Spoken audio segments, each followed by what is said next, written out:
लेकिन अब सत्य और तथ्य का वक्त है। देवेंद्र फडणवीस महाराष्ट्र के मुख्यमंत्री बन गए हैं।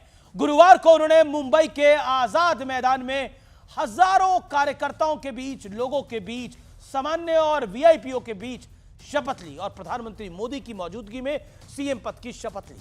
बीजेपी के लिए यह मौका बेहद भावुक करने वाला था, बेहद खास था, क्योंकि महाराष्ट्र में 33% आबादी मराठा है, वहां करीब 60% सांसद मराठा हैं। आज तक 20 में से 12 मुख्यमंत्री मराठा ही हुए हैं।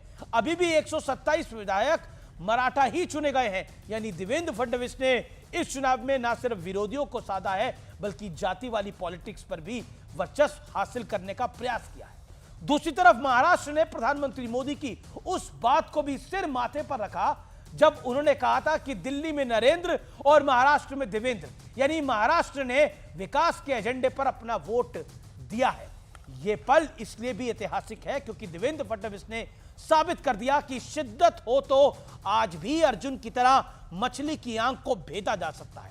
2019 में जिन देवेंद्र फडणवीस को सीएम पद छोड़ना पड़ा और फिर पार्टी के आदेश पर उप मुख्यमंत्री बनना पड़ा, आज उन्होंने अपने माता पिता का नाम लेकर ईश्वर को साक्षी मानते हुए संविधान की शपथ ली। बीजेपी के लिए यह बेहद खास मौका था क्योंकि 1980 में, और भावुक मौका इसलिए क्योंकि 1980 में यही मुंबई शहर था, यही बांद्रा था जहां बीजेपी के गठन के बाद पहला अधिवेशन हुआ था और उसी अधिवेशन में बीजेपी के पहले राष्ट्रीय अध्यक्ष अटल बिहारी वाजपेयी ने कहा था कि अंधेरा छटेगा, सूरज निकलेगा और कमल खिलेगा। और अब देश के पश्चिमी छोर पर बीजेपी ने महाराष्ट्र में सबसे बेहतरीन प्रदर्शन करके 288 सीटों वाली विधानसभा में 133 सीटें जीती है। बीजेपी का स्ट्राइक रेट सबसे बेहतरीन है, वो भी तब जब 6 महीने पहले बीजेपी को लोकसभा चुनाव में एक बड़ा पॉलिटिकल सेटबैक लग गया था। उस वक्त किसी ने उम्मीद भी नहीं की होगी कि 6 महीने बाद बीजेपी इतिहास रच देगी। इस जीत के नायक आरएसएस भी है, क्योंकि आरएसएस ने एक बड़ी भूमिका है, उसको भूलना नहीं चाहिए, क्योंकि आरएसएस ने लोकसभा चुनाव के बाद लोगों के बीच भरोसा फिर कायम करने के लिए अथक परिश्रम की प्रकाष्ठा करी। राष्ट्रीय स्वयंसेवक संघ ने पूरे महाराष्ट्र में 60,000 से ज्यादा जनसभाएं की।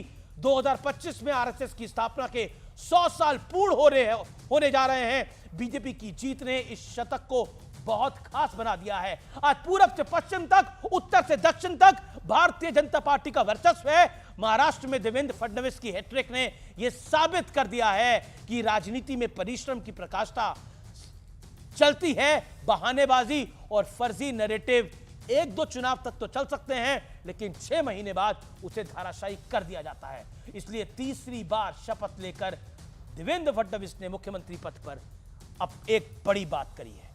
फिलहाल इतना ही। नमस्कार।